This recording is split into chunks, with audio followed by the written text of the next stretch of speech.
Hey Ross, sauce it up.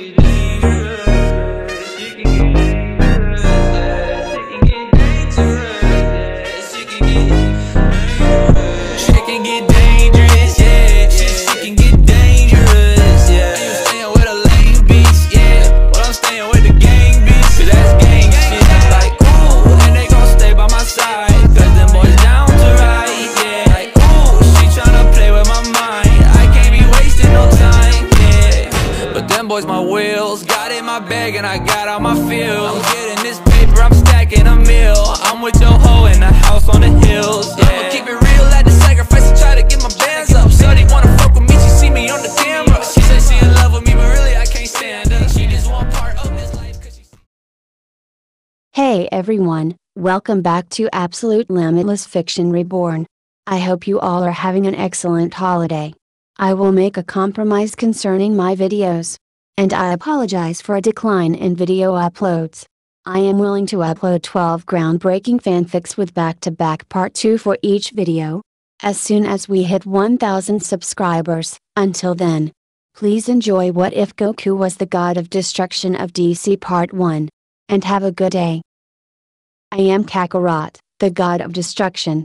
I got this job about, geez, I lost track of how much time passed since I became a god. My family has been gone for a very long time and no descendants with Saiyan blood exist no more.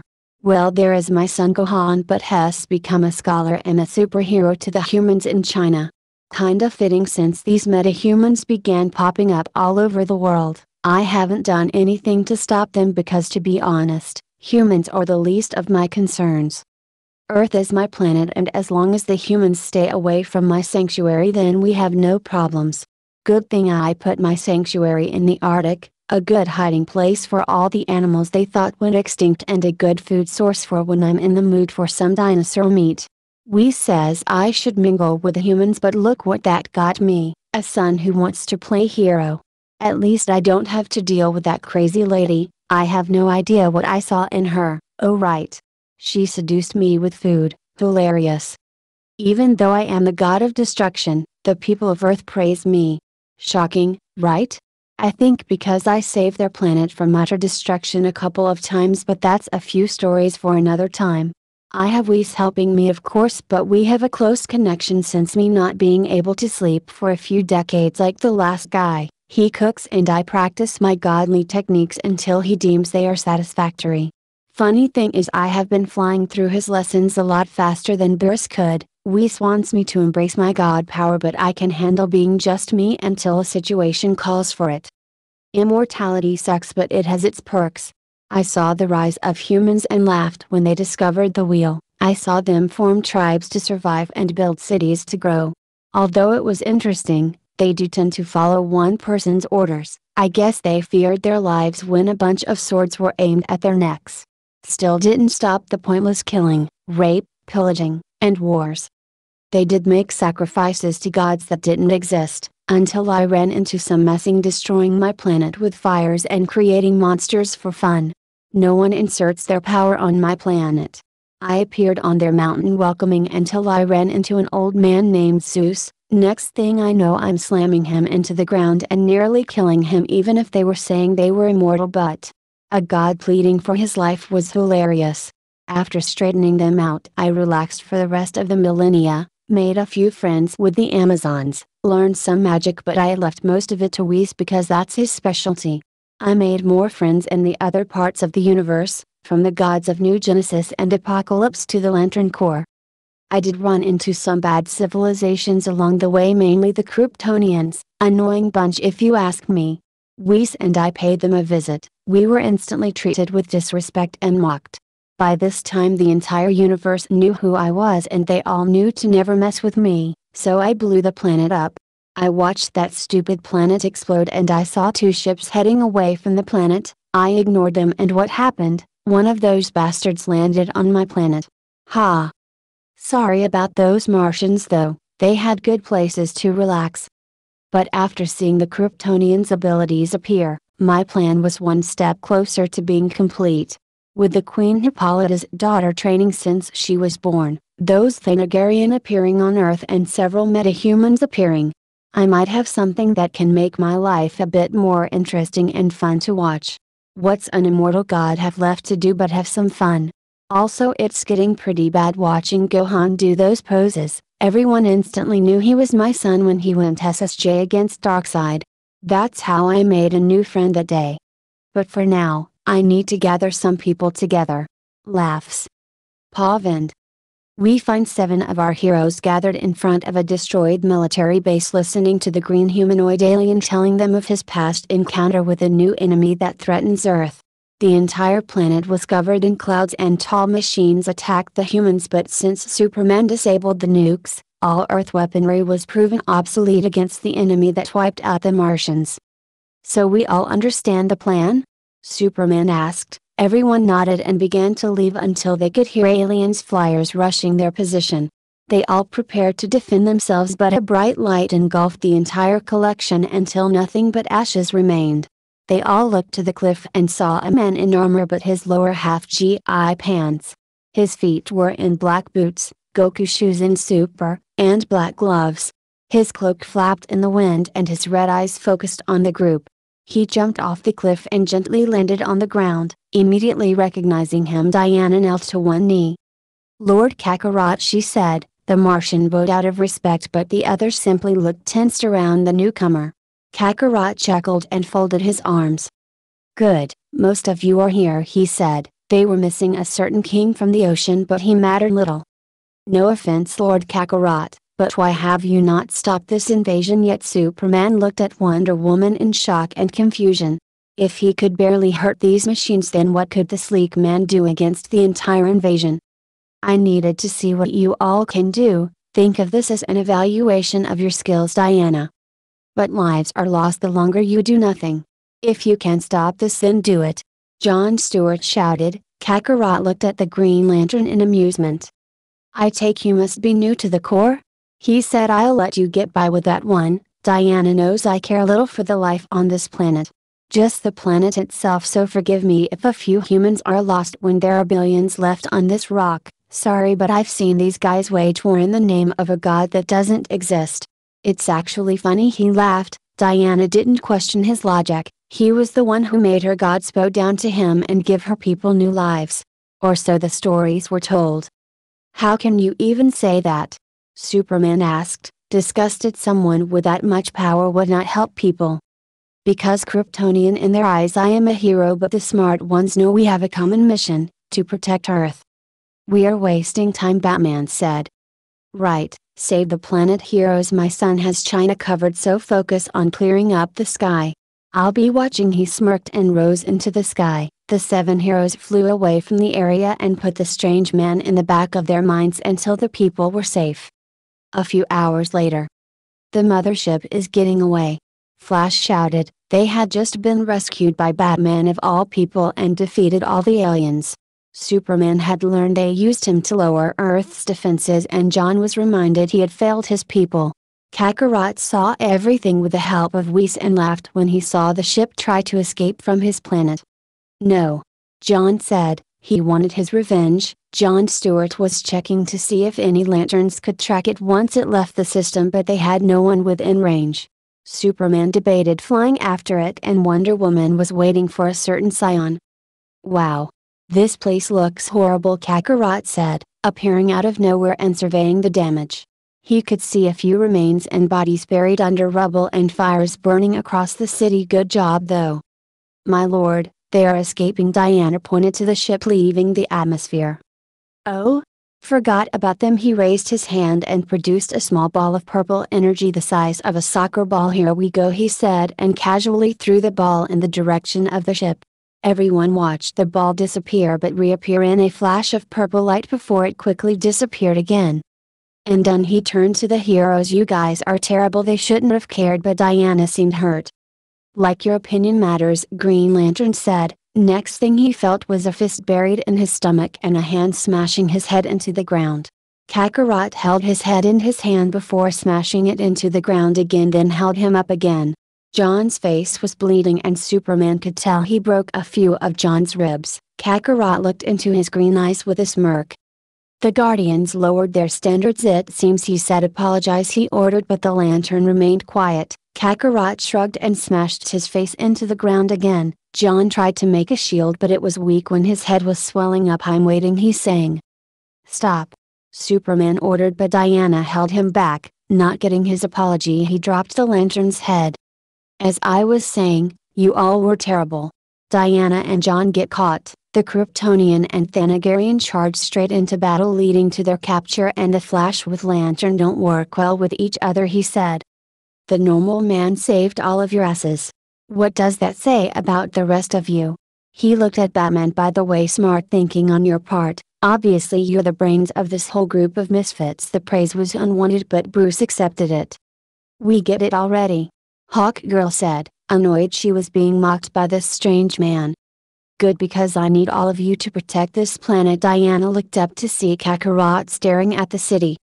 Are you leaving, Kakarot? She asked. Yes, Princess, I'm leaving for some important business. I'll be gone for a while, so. The threats that know you are here, they'll attack us when you leave? Batman asked. He needed to know if Gotham would be in danger in the foreseeable future. Correct, Batman, my allies will not waste their opportunity to conquer this planet. Shockingly, this place holds some dark, dangerous secrets only I know, but it would spark their curiosities to see why I protect this planet.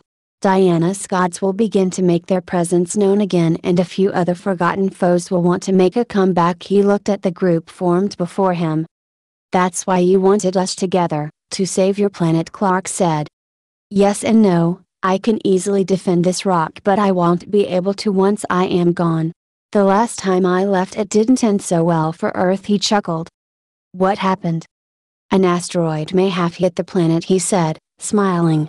He recalled when he was assigned to a new Universe 7 after getting tired of his original universe. His family was dead and it was too boring to even stay there. He requested a new universe from Zeno, and it was just his luck he got the experimental one that started with an explosion. Universe 7 was changed and all new fun and exciting activities opened up for the god.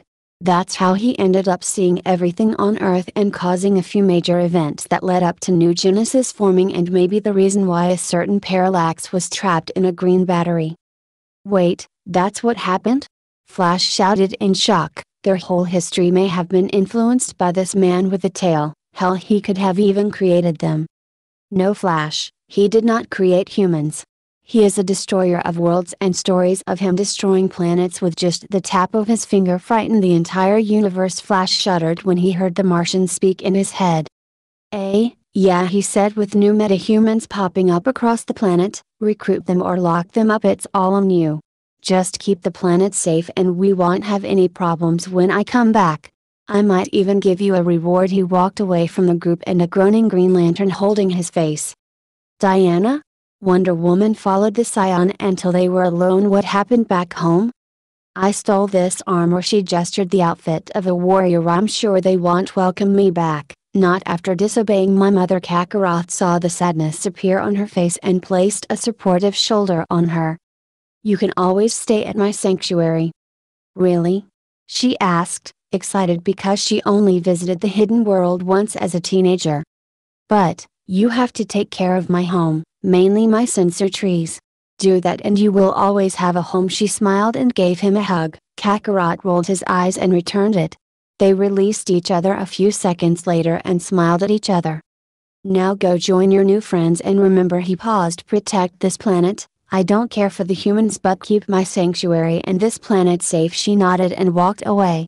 I'll try to talk to your mother before I leave. Goodbye, Diana. See you in a few years. Goodbye, Kakarot. She returned to the group, but Batman was missing. You don't trust them, do you? Kakarot heard the human standing next to him. Of course not. What they are doing is innocent, but how long before start they taking over? If your history has taught me anything, you don't trust people with too much power. They tried to build androids like his previous universe, but that failed horribly, so they kept their distance from the planet, and the people of Earth praised him for stopping threats to their existence. Like you? Your people have had thousands of years to get used to me. I know not to get involved with their drama. It saves me from a headache. He looked at the Dark Knight, watched them, learn their weaknesses, and when they turn, destroy them. I don't kill, he said. Kakarot chuckled. That's a shame, usually saves you a few years of peace before the next threat shows up. Good luck with that ideal, it never works out for the hero. He turned to walk away. They could have heard you, he saw Superman trying to listen in and Hawker looking right at them. Our secret is safe, it's up to you to keep it that way. Kakarot disappeared and Batman returned to the group. Flash was cheering and telling Diana about Man's world. They looked at Batman expecting an explanation. What did you talk to him about? Clark asked. How we can protect the Earth and the people living on it, he lied. I knew he had a soft spot for some of them, Diana said, obviously not seeing the lie like the others.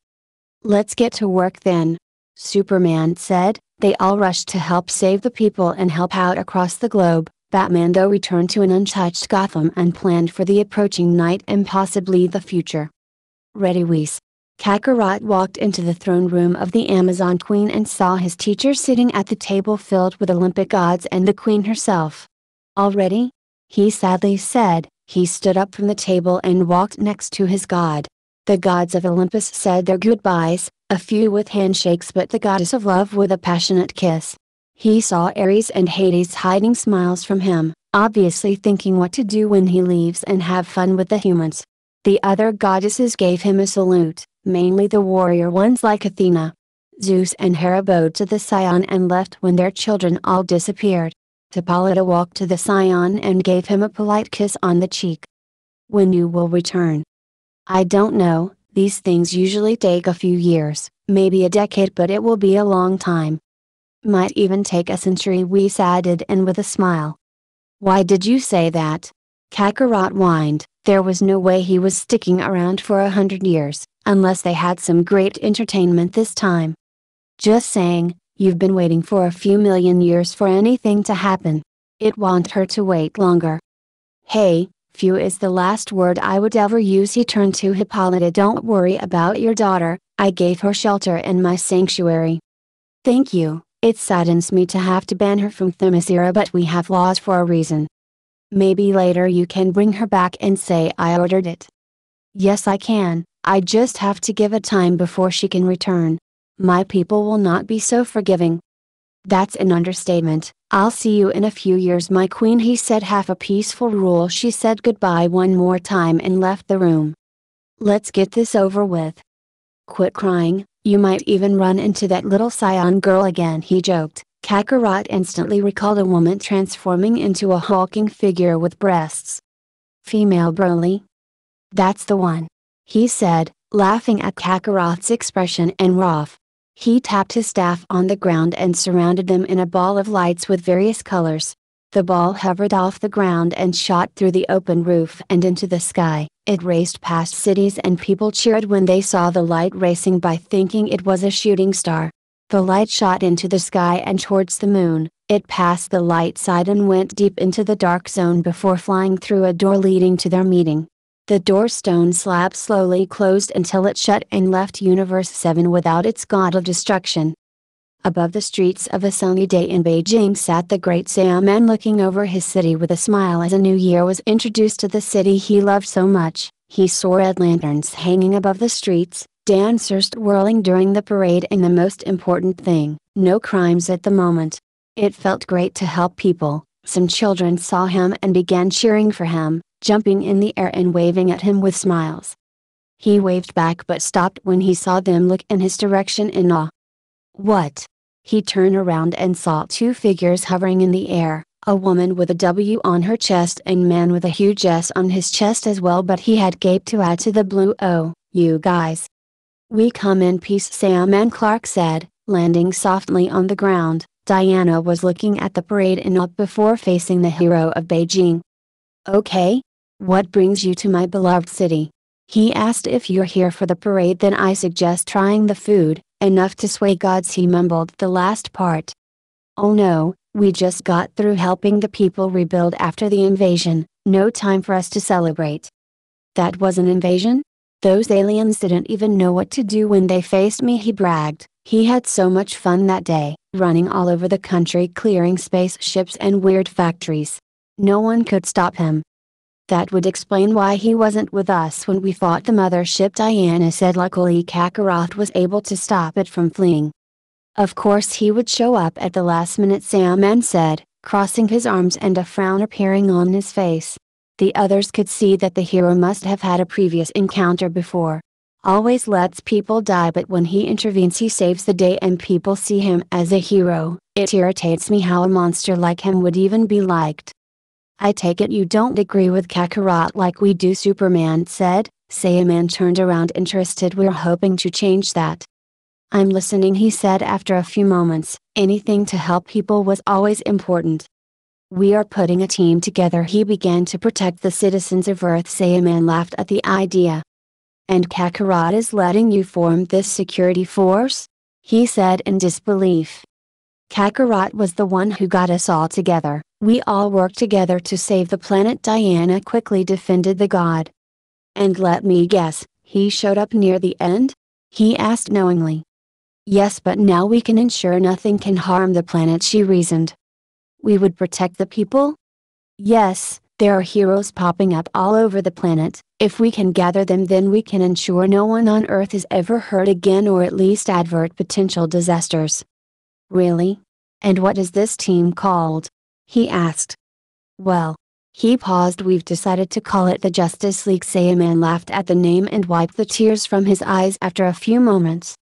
That's a good one. The thought wasn't far-fetched as most would believe, the idea of a league working together to help those that need help. The world wouldn't like it, but the needs of many outshine the powerful. Maybe there could be an age of peace. An era without Kakarot. This idea was worth making happen and he would not throw it away. If you guys are committed to this idea, then I want to help. I've done enough for this city, I want to help the world. Great. With your help we can make this world a better place, Superman said. Sandman looked one more time at his city before rising into the air with the two heroes. What could go wrong? He thought, smiling along the way. Oh, you foolish boy. Location, unknown. In the middle of any known universe sat a beautiful palace with 4 stone columns, each having a round ball of a universe sitting on top of each one. The building itself was white in design and had an ancient oriental design to it. The ground itself was like glass, showing planets and the stars everywhere one would look. 2 guards stood watch over the ancient temple. They stood above 6 feet and their faces, mostly covered by their eyes, remained narrowed. Their purple robes with yellow designs were crisp in the artificial light. Their metal-like arms were behind them unmoving, and on their heads was a golden antenna. In front of them a white port opened and 2 figures walked through, one bored and the other yawning. I can feel my age catching up to me already, Kakarot said, stretching. We've only been here for 10 seconds, Whis said, walking past the guards and into the building. I know, he said. We got the reports ready? Whis flicked his wrist and a tablet appeared in his hand. Good, maybe we can cut this short by a few years, Kakarot said. They walked past more guards and entered a room with a huge table that had 12 chairs and throne that had the same guards standing on each side. The people in the room all looked at the scion walking through the doors and plop in his custom chair. The chair had red cushions and a comfy pillow for when Kakarot would fall asleep. Nice of you to join us, Kakarot. Kakarot looked at the fat cat humanoid next to him with a frown.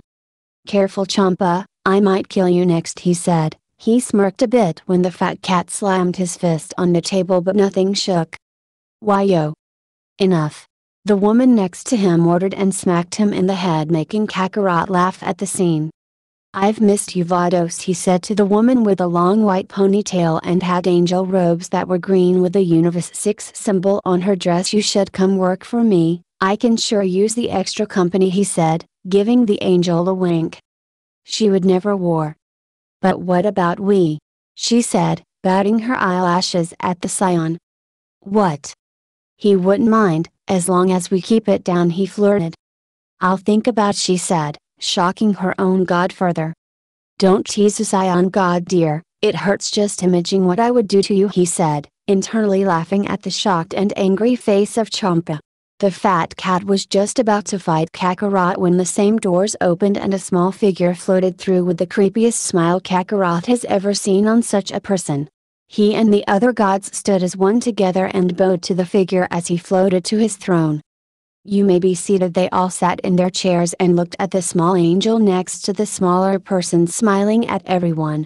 Kakarot observed the small figure to look exactly like the guards but more like a child, while the angel next to him had the white hair most angels had, but he was shorter than all of them. "Hi everyone!" the small figure shouted in joy and innocence. "Hello Zeno-sama," they all said together except for Kakarot. He gave the little guy a smile and waved, much to the annoyance of everyone. "Welcome back everyone. It has been a millennia since the last meeting and hopefully you all have something unique to report. We all want to know what has happened in your respective universes and see if we can improve it for the better." He looked at the god of Universe 1 with his supreme kind. "Angel, you may go first." When the figure's head was completely covered in hair but he had pink skin with his ears pointing out. His white eyes reminded the scion of, but only by the eyes. His angel was fatter than the others and his facial features were more welcoming. "And now we wait and listen," Kakarot thought as he listened to Ewan start with planet number 1 of his universe. "I need something to drink," he thought and waved over one of the servants. A few minutes later he had a huge jug of angel juice. 10 years later. Universe 7, or mainly Earth, was the pinnacle of peace and justice across space. As predicted, the forces of evil tried to attack Earth but were stopped by the powerful Justice League, and her heroes continued to protect the people of Earth even when the humans feared their ever-rising power. Gohan was regarded as an all-time great like Superman and the other founding members. The world welcomed and feared them at the same time, but they continued to be their saviors when they were under attack by criminals or villains. That was the way of life for the past 10 years, but it all changed when the villain finally broke the hero. Superman killed his wife and unborn child, thus leading to a new world order. He had the support of Saiyaman and Wonder Woman along with a lot of heroes who wanted to stop the violence. He forced governments to comply to their orders and exposed the heroes who did not want to help him. It all led to the hero and villain community splitting and picking between the Batman and the High Chancellor, Superman. Batman's insurgency was fighting a losing battle against Superman. Even with the creation of the green pills, they could not recover fast enough to deal a heavy blow to Superman's regime. The planet cowered under the might of Superman, and no one could stop the powerful being, not even the Lantern Corps could. The entire universe knew Superman ruled Earth, but they tried anyway to get its secrets. All failures and bodies piled up. No one could stop Superman, not with a scion and other demigods by his side. They were gods among man. Location unknown. And that is all Universe 12 has done since the last meeting. We are currently making ways to ensure less planets are destroyed so life can fully flourish under guidance. Gene, a fish-like humanoid, concluded and made the images disappear of the last planet. Zeno clapped his hands in joy at seeing another universe doing so well, and the great priest clapped with him as well. Everyone in the room looked bored for the last 10 years with nothing interesting happening. Well, everyone who wasn't a robot or had fur covering their entire face. Kakarot opened his eyes when he sensed many eyes looking at him. He scanned the room and saw bored faces looking interested and waiting for him to present his progress. Kakarot of the new experimental Universe 7, please present your findings and discoveries, the Grand Priest said. Kakarot stretched his muscles before he and Whis stood and walked to the front of the room. Whis tapped his staff into the ground. A bright light exploded forth and showed a sphere containing multiple galaxies and a bright light shining at the edge of it. Universe 7 has grown past our expectations. 2 meetings ago life was barely forming, but since our time is accelerated, it has been a few billion years and a lot has changed. Images formed all over the sphere showing important figures and societies. Because I am not tied to a Kai, I needed to get involved with civilizations' developments and ensure they fit into their roles for the sake of the universe. Well, after we lost the first one. You mean the gods and their technological age of advancement? We only heard a few snippets of them rising to power in the meeting 2 millennia ago, our time, Grand Priest said. Now Universe 7's time is increased exponentially because the Omni King and Grand Priest wanted to see results of their new universe model, so time frames are a huge gap when Kakarot is talking about how long some things took to form. Remember, he was there after the Big Bang, so he had to wait for things to happen, and since the gods meet every 1000 years, they decided to speed a few things up. There has only been 3 meetings since Universe 7 was replaced, and Kakarot has been involved with the old gods' war and formations of present DC events, heroes, and civilizations. We intervened and destroyed most of them because we had several delicate projects already growing in other places, Father Whis answered. The reason we destroyed them was after 20 billion years they were still fighting, so I decided to increase their downfall. Images of Kakarot blowing up planets and heading towards their home planet to finish the job. I don't know, it seemed the old gods were a better option, Sidra, god of Universe 9 said. I can't have only one race ruling the entire universe. Unknowingly their destruction sent a wave of energy over the entire universe, creating weaker gods on other planets like Earth and new life created everywhere else. It made my job a lot easier but more complicated. How? You had an empty universe without the use of Ki as a life source, Hellas, goddess of Universe 2 said, looking at the images of multiple worlds growing. Apparently my energy mixed with those energies of the old gods created a well of energy we call the source. It began affecting specific individuals after a few billion years. He pointed to images of New Genesis and Apocalypse leaders all showcasing their powers. Then Earth finally started picking up. I had humans fighting each other on a global scale until present time heroes began showing up, and the rest is not important because another issue has come up and this part is going to take a long time, he said. He gave them the brief backstory of the state of his universe. Now he had to address another subject that could take another 2 years to cover and explain. I'm sure it isn't an issue, Grand Priest said. Whis chuckled and tapped his staff on the ground, and the sphere divided into 2 for then into 4, 8, 16, 32 and so forth. Oh my, he said, watching as the universe grew smaller and grow in numbers. Apparently I have unintentionally created, he pointed at the huge collection of spheres, the multiverse. The entire room went quiet. Everyone looked at the scion as if he lost his mind. The Omni King was staring at the display in awe, but Kakarot's attention was focused on the angel next to him. He may not be as strong as the little child, but he was the greatest manipulator he had come to know since he joined the roster of gods. From trying to destroy all of the universes in a tournament to bending rules for himself. Explained Kakarot, we have all the time in the unknown, he simply said. Kakarot gave him a smile and opened the first universe, the one he shaped to fit the way he wanted. The people cleared the street as rebels and regime soldiers fought against one another. Unfortunately it seemed one-sided as the regime deployed more advanced weapons. Batman and Catwoman were trapped behind a destroyed building trying to hold off the Yellow Lantern Corps. Bruce. I don't think we can hold out much longer. Superman and his goons will be here any minute. I know, he said, rolling out of cover and throwing explosive batarangs at the squad sneaking up on them. Then why are we still fighting? It's over. In her screaming she didn't notice a flash bang landing behind her. Bang. Her ears rang as she stumbled before a giant cage landed on top of her, holding her in place. Bruce, quickly sprinting to her, was caught off guard as a blur raced to him, punching him into a building. Dazed and disoriented, her pushed the rebel off himself. Tumbling out, he crashed into the ground, not even noticing his helmet broken. It's over, Bruce, an all too familiar voice said with a commanding authority. Gritting his teeth, he pushed himself off the ground to look his enemy in the eye. Superman, even with all his power, still looked as bad as the day he lost his wife and unborn child, killed by his own hands. With the loss he cried, but with the hatred he killed the Joker without a second thought, then went on to change the world. We both know this isn't over, not by a long shot. The unsaid question hung in the air, mixed in with the burning smoke and burning buildings. I have a plan for him. No, you don't. His son is too weak, and when he learns Diana has betrayed him, he will destroy the entire planet, he said. Superman could only narrow his eyes. That is no longer your concern, Bruce. You're going away for a long time. What? You don't plan to kill me like you did our friends? You have some nerve, you Kryptonian bastard. After finishing the sentence, Batman found himself being choked by the Man of Steel. He narrowed his eyes in continued defiance as he gasped for air. After a few seconds he dropped the human. Don't think I would kill you so easily. I need info on the remaining rebels. We'll have someone force you to give up the information.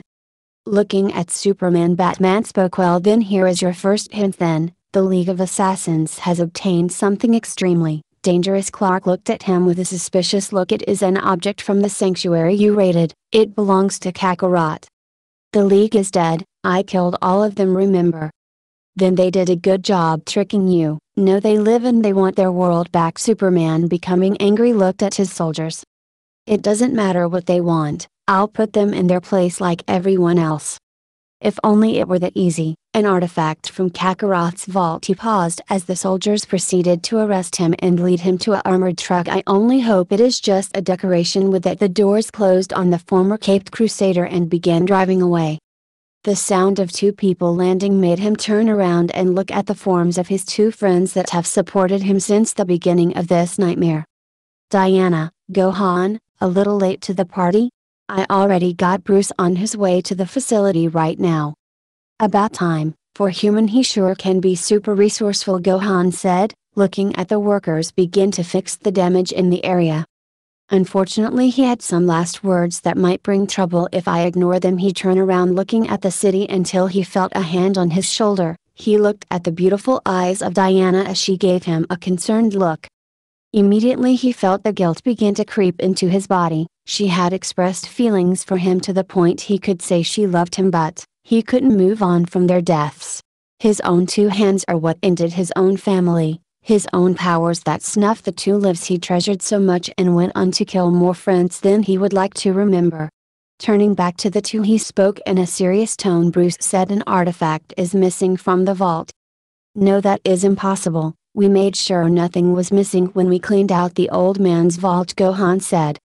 That is what I thought until he said the League of Assassins was behind the missing artifact. He's lying then. We would have seen something missing if that was the case, Diana said, crossing her arms. Diana, you have to understand this wasn't some recent loss. The League is great at infiltrating, and if they did get away with an artifact, then what's to say how much is missing? Gohan said, giving the Queen a look. I'll look into this. I don't know any person on this planet that may know what the artifact is, but we could always look into restarting the AI we disabled. Not happening. The moment we turn that thing on, the entire planet will be in trouble. Then maybe we call up some magical folks. What do you mean you can't access the sanctuary? Clark and Gohan looked at the shocked Queen, looking at them. It shouldn't be closed down. We disabled all security locks. The voice on the other seemed to be getting annoyed. I'll be there, she cut her call, looking at the two. The doors to sanctuary were sealed. Our teams have no way to get in. The teleporters inside won't respond and communications inside were cut. Then we need to head there now. The sounds of people running got their attention as soldiers stopped in front of them, clearly in a panic. Superman, sir, the transport holding Wayne was attacked. What? He yelled, scaring the other soldiers behind the commander. A few minutes earlier. Defeated and tired, Bruce Wayne sat in his seat quietly. Well, as quiet as one can be when he had to deal with idiots who couldn't shut up. It is so hard to believe this guy was Batman. I mean, with all that money he could hire people to do his job. Yeah, but instead he decided to dress up as a bat and scare the living daylights out of everyone, haha. His laugh making Bruce angrier, but it worked. Grown-ass men peeing themselves at the mere sight of this guy. Nah, he ain't so scary once he is in the daylight. Bruce narrowed his eyes and stared the guard. The guard quickly shut up, making his buddy laugh. Shit. The driver screamed out as he hit the brakes, making everyone but Bruce fall over. Hey, what the hell? Why did we stop? Sliding the reinforced window, they saw the driver pale and staring straight ahead of him. The guard looked out the window only to pale the same way. What the hell are you two doing? The third guard looked out the window only to scream, what the hell is Doomsday doing out there? Bruce could only catch a small glimpse of the monster looking right into the window. Standing at a terrifying height of 15 feet, the spiked monster was covered in armor of unknown design with his hands covered in solid spikes. Unable to move, they stared at the monster in horror until the sound of doors ripping open made them look behind them to see an armored figure looking at them.